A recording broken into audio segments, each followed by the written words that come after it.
पार और प्रीमियम की तो कैलकुलेशन भी एग्जैक्टली सेम होगी। डिस्काउंट का एक क्वेश्चन करके दिखा देता हूं बस, माइनर चेंज जो है वो डिस्काउंट में ही है। Issue of debentures for consideration other than cash, shares और डिबेंचर्स एग्जैक्टली सेम है, concept exactly same. Question number 15, Joy limited company bought building, asset खरीद रहे हैं, तो ध्यान से रीड करना है, आप बिजनेस टेक ओवर कर रहे हैं, एसेट खरीद रहे हैं। एसेट खरीद रहे हैं तो एसेट में कभी गुडविल या कैपिटल रिजर्व नहीं हो सकता, तो उस केस में जो डिबेंचर्स होंगे वो पार प्रीमियम पे हो सकते हैं अगर मैच नहीं कर रहा वैल्यू और नंबर ऑफ डिबेंचर्स जो भी है। बिजनेस टेक ओवर कर रहे हैं तो गुडविल और कैपिटल रिजर्व हो सकता है, सिंगल एसेट में नहीं हो सकता। तो बिल्डिंग खरीदी है, इसमें गुडविल कैपिटल रिजर्व नहीं हो सकता। Purchase a building for ₹9 lakh and the consideration was paid by issuing 10% debentures having face value of 100 at a discount of 10%। तो हमें सबसे पहले क्या, पहली बात क्या है, 9 लाख क्या है आपकी परचेज कंसिडरेशन, क्या आपने 9 लाख रुपीस देने हैं, तो हमने क्या खरीदा, बिल्डिंग खरीदी। तो ये जॉय लिमिटेड है, अब वो देख लेना बस यार कि ध्यान से, वो कभी कभी फॉर्मेट कॉपी पेस्ट होता है ना। तो journal in the books of Joy limited, जिसके हम बुक्स बना रहे हैं वो तो उसी का नाम आएगा।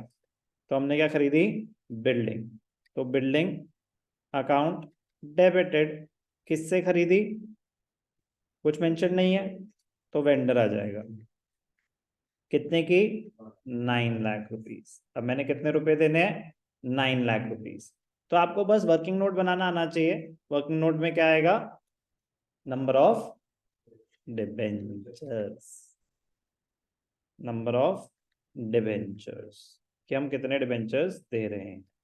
तो फॉर्मूला होता है परचेज कंसिडरेशन, बट बेटर रहता है हम क्या लिखें, amount payable divided by issue price, issue price not the face value. Amount payable is 9 lakh, issue price 100 रुपए का डिबेंचर है, कितने में इशू हो रहा है, 10% डिस्काउंट, तो 90 रुपीज में।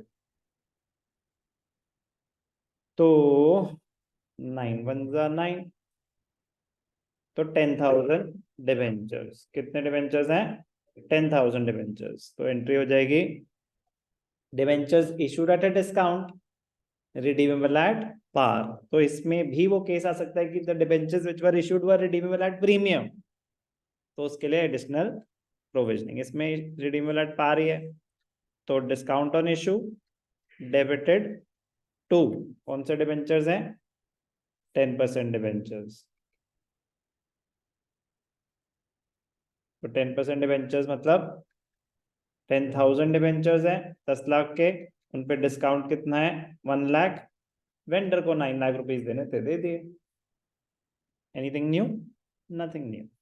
डिस्काउंट पे है तो ऑब्वियसली डिस्काउंट पे है, तो अगर आपने किसी के पैसे देने हैं और जो चीज दे रहे हो वो डिस्काउंट पे है, तो आपको नंबर ऑफ यूनिट्स ज्यादा देनी पड़ेंगी।